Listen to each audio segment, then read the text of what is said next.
I have read 1000 Splendid Suns, and here is a video like I promised.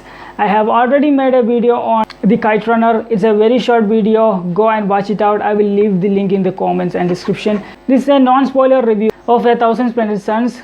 Make sure you watch till the end, because in the end I will be giving the review and give you some thoughtful insights about this book. Is this better than Kite Runner? Is it worth reading? I will also be telling you that. But before that, let's take a sneak peek into how this is written. This book is divided into 4 parts, and the language is medium English. It's not easy, it's not hard. It's somewhere in between easy and medium. And I wouldn't suggest this for a beginner. If you have a good vocabulary as a beginner, you can go with this. But if you don't have that good vocabulary, you might need help of the dictionary. So I wouldn't suggest this book for beginners.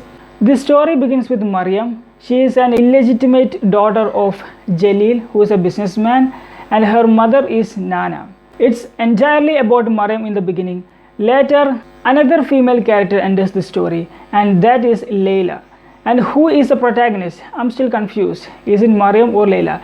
Because in the first it's all about Mariam, her story, her life, how she lived each day. And later it switches into Layla, where it's about her life, her friends and her school life.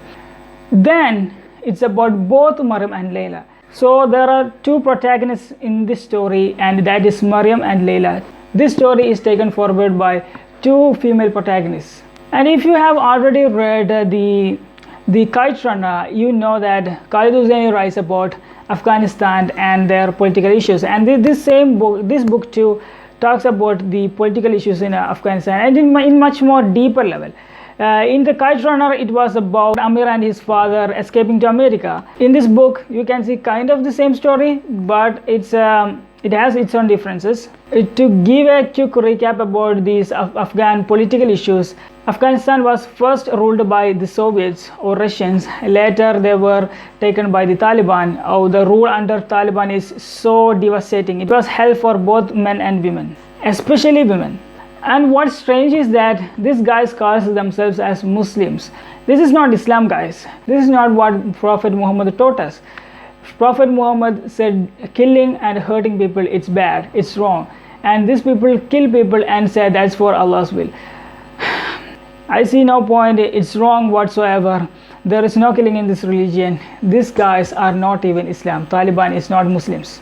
On 14th September 2001, there's another incident going on, which Al-Qaeda takes over Afghanistan, who also destroys World Trade Center in America.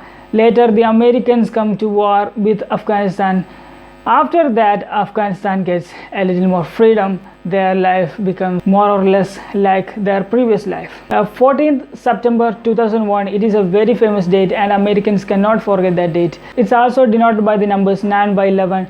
If you want to know more about that, just search on YouTube. You can find other videos on this. Everyone should know about that, because this was a world famous incident back then. If it's Khalid Hosseini's book, then there is one particular thing that Khalid Hosseini does in all of his books, that is heartbreak.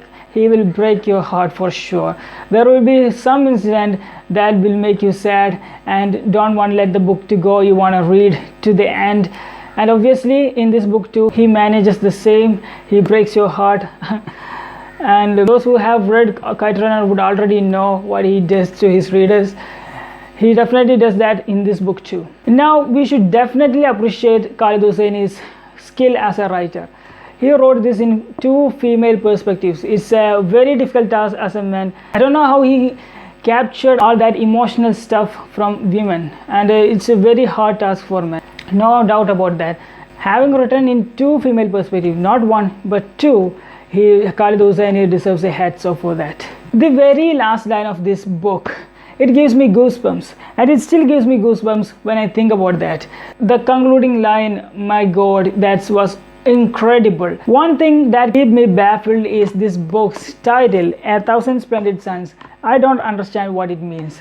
I thought after having read this book, I would know what this means, but still I am clueless. Before even buying this book, when I read it, anyone who don't understand this, when you read it, you might think this is about hope. And maybe that's what Khalid Hosseini even wanted. He wanted this title to be hopeful. After having read the book, I still don't really know what he meant, maybe hope itself. I will rate 1000 Splendid Suns 4 out of 5. And to the most important question, is 1000 Splendid Suns better than the Kite Runner? And to answer this question, I would say, I don't know. It's for me, it's kind of feels same. The plot wise, if you check out the plot wise, it's about Afghanistan, obviously, and moreover, in this book, Amir lives from Afghanistan, but in this book, it's more about what's inside Afghanistan and more about the political issues. There are certainly differences, but kind of same too. And another thing I want to tell you about is the page length of these both books. This is about 350 pages long, and this is about 400 plus pages long. Do read the both books, it's worth it. And do check out the Kite Runner's video I have made before. It's in the description or comments. I will leave it somewhere there. Books, motivation, English improvement advice, you can find all these videos on this channel, so please do subscribe and join the fam. Thank you so much for watching till the end. You are so awesome. Do comment if you have read 1000 Splendid Suns or the Kite Runner or any other Khalid Hosseini's book, and do let me know what you think about that. Thank you so much for watching once again. I will catch you on the next one.